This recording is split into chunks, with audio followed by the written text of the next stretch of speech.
My parents told my sister she could take my daughter because I'm not her real mom. I never thought I'd be the kind of person posting something like this, but I need to get it out. My head is spinning, my chest feels heavy, and the one thing keeping me grounded right now is the fact that my daughter is asleep in the next room, safe, warm, and blissfully unaware of the storm brewing around her. Her name is Lily. She's 6 years old with the brightest brown eyes you've ever seen, and this little laugh that bubbles up like it can fix even the darkest day. She's my daughter in every way that matters. I've tucked her in every night, wiped her tears, held her when she was sick, danced around the kitchen with her, and listened to her tell me knock-knock jokes that barely make sense. She's mine. But according to my parents, she's not. And worse, they've decided that maybe she should belong to someone else. My younger sister, Emily. Let me backtrack. I'm Hannah, 33 years old. My husband, Jason, and I have been married for almost 9 years. We always knew we wanted kids, but life had other plans. Infertility became the monster living in our house. Every doctor's appointment, every failed treatment, every negative test, every night I cried on the bathroom floor. Years of that. Years of people saying, just relax, it'll happen when it's meant to. As if I hadn't already ripped my heart open for it. By the time I turned 30, I was hollow. I didn't want to see another pregnancy announcement on Facebook. I didn't want to go to another baby shower and smile through clenched teeth. I didn't want to hear Emily, my perfect younger sister, talk about how she'd have 3 kids by the time she was 30 because that's the right age. Jason was my rock through it all. He never made me feel broken. He was the one who brought up adoption after our last round of IVF drained us both financially and emotionally. At first, I resisted. Adoption scared me. It felt uncertain, like someone could take the baby away, but Jason said something I'll never forget. Family isn't about blood, Han. It's about who shows up. And I know you'll show up. That was a turning point. The process was brutal. Paperwork, stacked to the ceiling, invasive questions, background checks, waiting lists. But then came the call. A baby girl, 6 months old, abandoned, fostered, waiting for someone to love her forever. The first time I held Lily, she wrapped her tiny hand around my finger, and I swear I felt my heart knit itself back together. I knew. She was mine. It didn't matter what any piece of paper said or didn't say. She was mine. Fast forward 6 years and my life revolves around her. Jason and I built a home full of love. We're not perfect parents, but we show up every day. That's what matters. But apparently, that's not what matters to my parents. Now, to understand this mess, you need to know my family dynamic. My mom, Margaret, and my dad, Richard, were never exactly warm. They believed in appearances, in keeping up with the neighbors, in status, and they always favored Emily.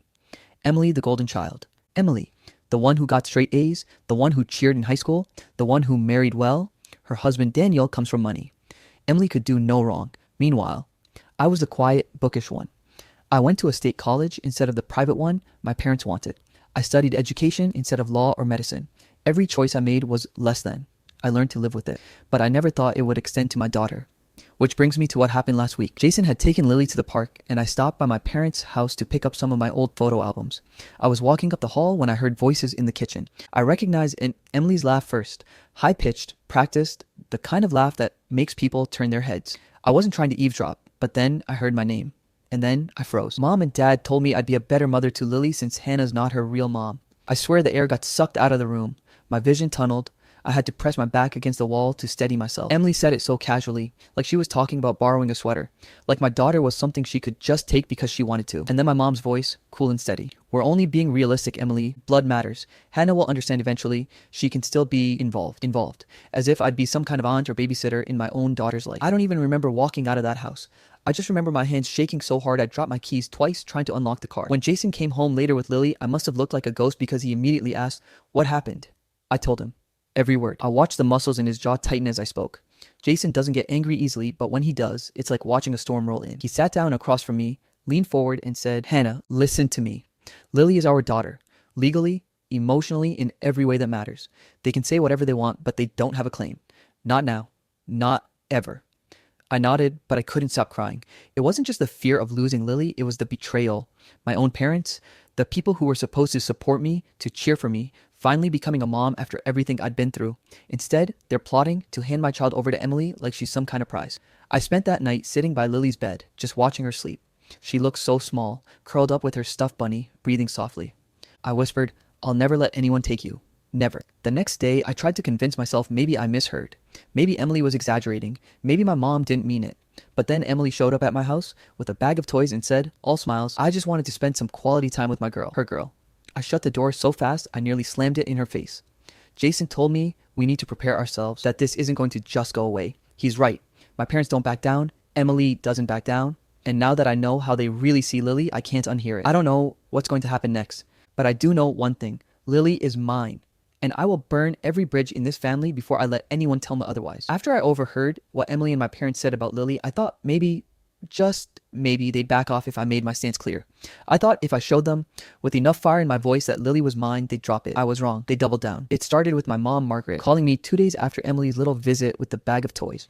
I almost didn't pick up, but Jason was standing there and he gave me that look that said, "You need to face this, hon," so I answered. "Hannah," she said, her tone sharp, like I was already in trouble.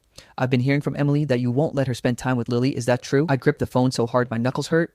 "She's not entitled to spend time with Lily. She's my daughter, Mom." There was a pause, and then the words that made my blood run cold. "Don't be selfish, Hannah. Family shares.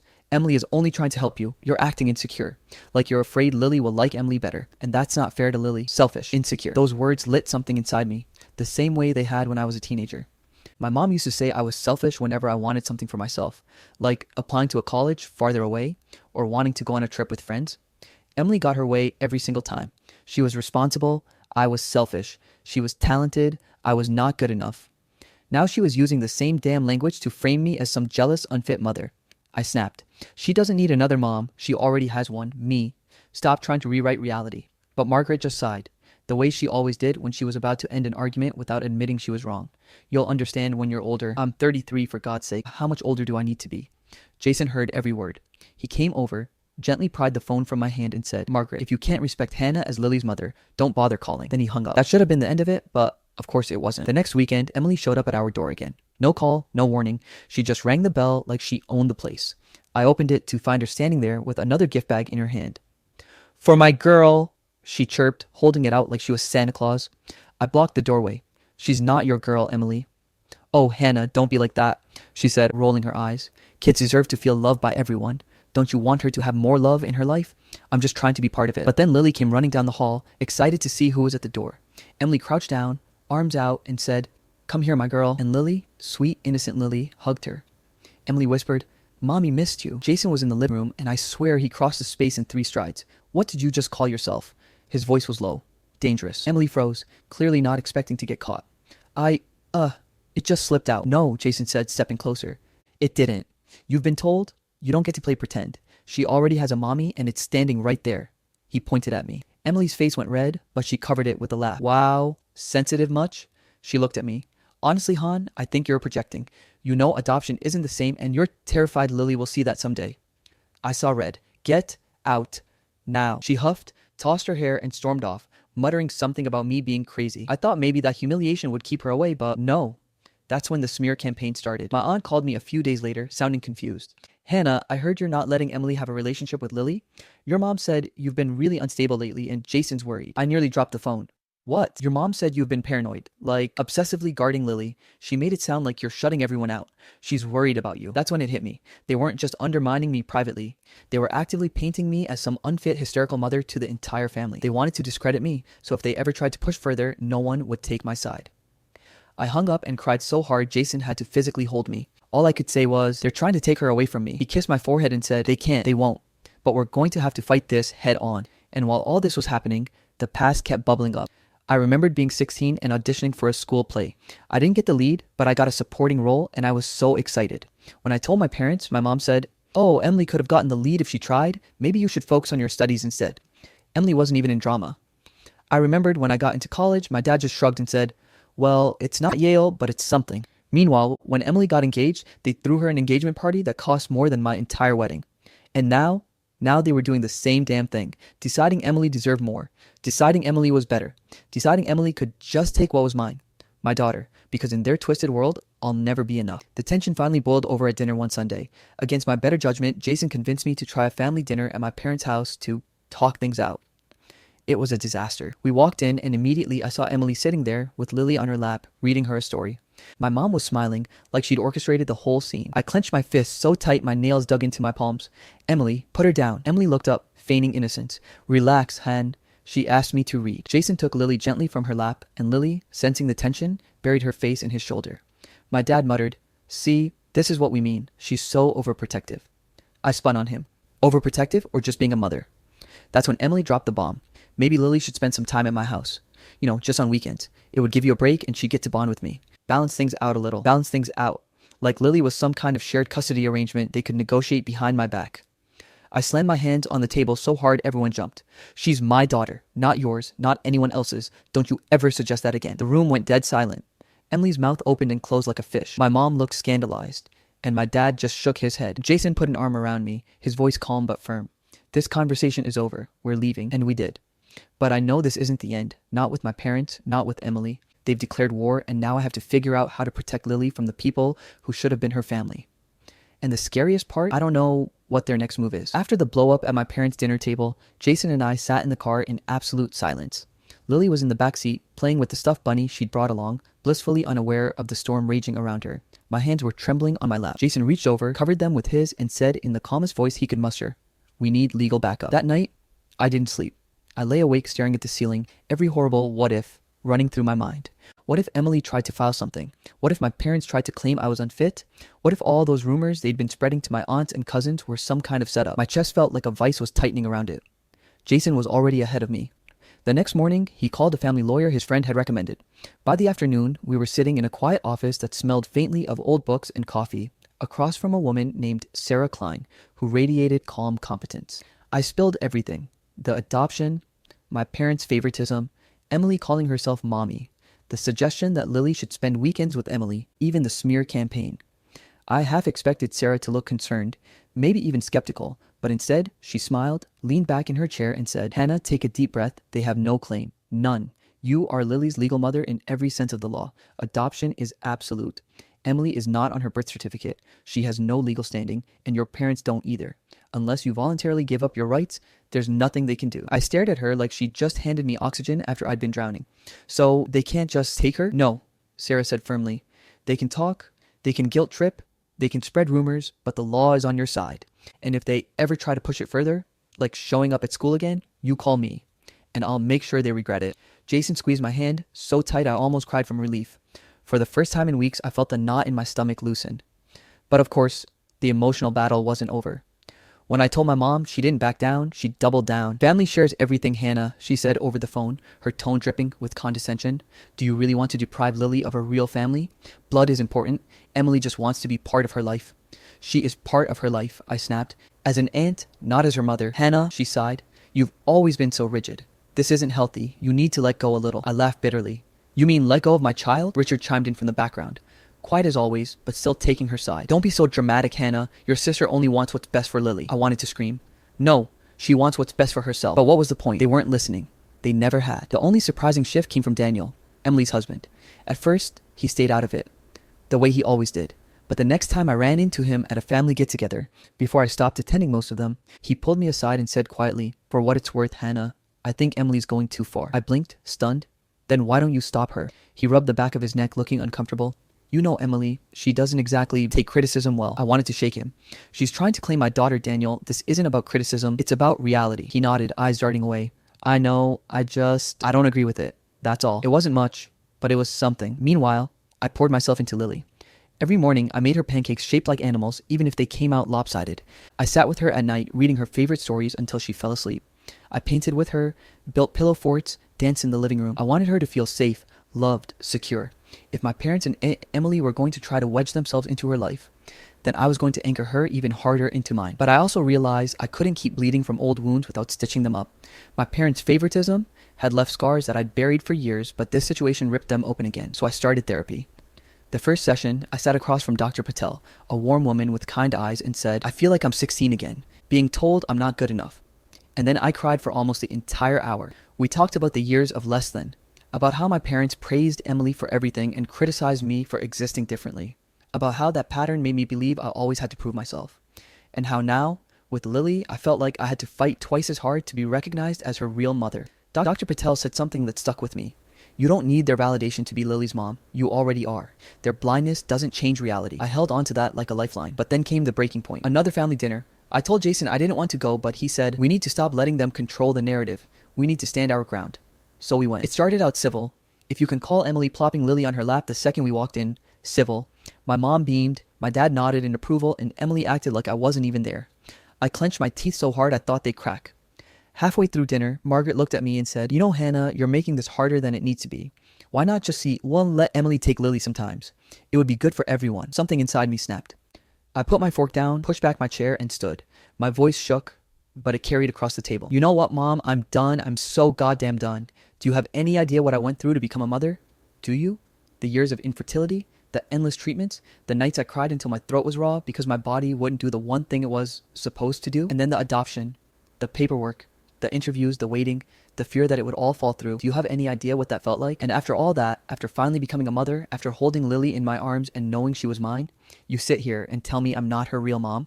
That Emily, who's never even changed a diaper in her life, would be better for her? Are you insane? The room went dead silent. Emily's face flushed, but my mom tried to cut me off. Hannah, calm down. No, I shouted. I will not calm down. You've been dismissing me my entire life. Every accomplishment I had was never good enough because Emily always shined brighter in your eyes. Fine, I lived with that. But this is different. This is my child, and you will not take her from me. You will not undermine me. You will not call me selfish or unstable or insecure. If you can't respect me as Lily's mother, then you don't get to be in her life. My dad finally spoke, voice low. That's extreme, Hannah. I turned on him.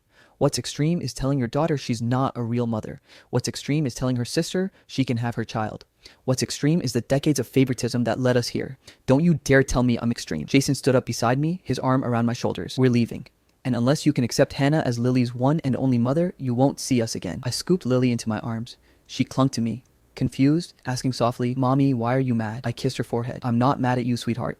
I'm just making sure everyone knows you're mine. And then we walked out. That was the night I realized something. I'd been begging for scraps of love from my parents my whole life, but now I had someone who loved me unconditionally, someone who needed me, and I wasn't going to let the ghost of my childhood dictate the future of my motherhood. For the first time in my life, I felt free. After that last family dinner blow-up, Jason and I didn't hear from my parents for about a week, and I'll admit, part of me hoped maybe, just maybe, they were sitting with what I said, actually realizing how cruel and ridiculous they'd been. But no. Of course not. Instead, I got blindsided by phone calls and texts from extended family members, cousins, an aunt who lives 2 states away. Even my mom's church friends, all parroting the same lines. Hannah, family is family. Why are you being so cruel? Emily just loves Lily. Don't punish her for that. Your mother is heartbroken that you won't let her see her granddaughter. It was like Margaret and Emily had printed out a script and mailed it to everyone we knew. And of course, in their version of the story, they were the tragic victims and I was the cold, heartless villain who had stolen Lily away from her real family. I wanted to scream. I wanted to send screenshots of adoption papers to everyone in my contacts list. But Jason reminded me, Hannah, you don't owe them an explanation. People who know you know the truth. The rest aren't worth it. He was right, but God, it burned. I tried to let it roll off my back, focusing on Lily and our life together. And for a while, things felt calmer. Therapy was helping. Jason's parents had stepped in to offer extra support. His mom would come over to bake cookies with Lily. His dad taught her how to ride a bike in their driveway. For the first time, Lily had grandparents who didn't undermine me, who actually respected me as her mom. And then Emily crossed one final, unforgivable line. It was a Tuesday afternoon. I was running late from work, but Jason had arranged to pick Lily up from school. I was halfway to the building when I got a call from the school office. Mrs. Thompson, the secretary said cautiously, there's a situation. My stomach dropped. What happened? Is Lily okay? She's fine, the secretary assured me, but your sister Emily is here. She says she's Lily's mother and that she has permission to pick her up. I swear I almost drove up onto the sidewalk in rage. Keep her there. I'll be there in 5 minutes. Do not let Lily leave with her. When I pulled into the parking lot, I saw Emily standing at the front office desk, fake tears in her eyes, spinning her story like she was auditioning for a soap opera. It's just so sad, she was telling the secretary. My sister has been keeping Lily from me. Lily misses me terribly. I'm her real mom. Stop. The word ripped out of me like a whip crack. Every head in the office turned. Emily froze mid-sentence. Suck. I stormed up to her, my voice shaking with fury. You don't ever show up at my child's school again. Do you understand me? Lily is not your daughter. She is mine. Legally, emotionally, in every way that matters. If you try something like this again, I swear to God, I will have a restraining order with your name on it by morning. Emily's face went red. She opened her mouth, probably to spew some self-righteous garbage, but I cut her off. I've tolerated your delusions, your guilt-tripping, your little power plays. But this? Trying to steal my child from school? That's over the line. You're done. You will not come near Lily again, ever. The secretary was wide-eyed, clearly unsure what to do, but she nodded at me like, yeah, I see who's in the wrong here. Emily tried one last act of desperation. But Lily, say her name again like she's yours and I'll call the police right now. She shut her mouth, for once. Jason arrived just then, his face pale with fury when he realized what was happening. He didn't even speak to Emily. He just walked straight past her, scooped Lily into his arms, and kissed her head like she was the most precious thing in the world. Which, of course, she was. Emily slunk out, muttering something under her breath, but that was it. That was the moment I knew.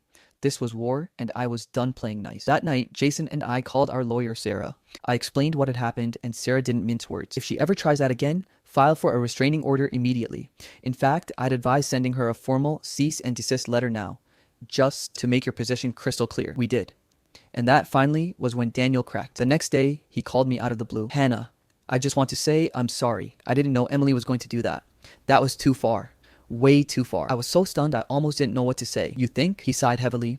I've been trying to stay out of it, but she's obsessed, Hannah. She's convinced herself she deserves Lily, and I can't reason with her anymore. Then maybe you need to think about what that means for your marriage, I said flatly. He didn't respond right away. Then softly, I already am. That was the last real conversation I had with Daniel. After that, I went fully no contact with both Emily and my mom.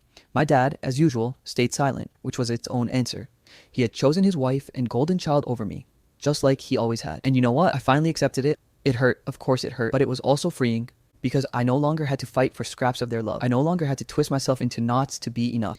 I had my own family now, Jason, Lily, and the people who actually showed up for us. Life started to settle into something beautiful. Weekends spent at the park, Lily giggling as Jason pushed her on the swings. Movie nights with popcorn and blanket forts.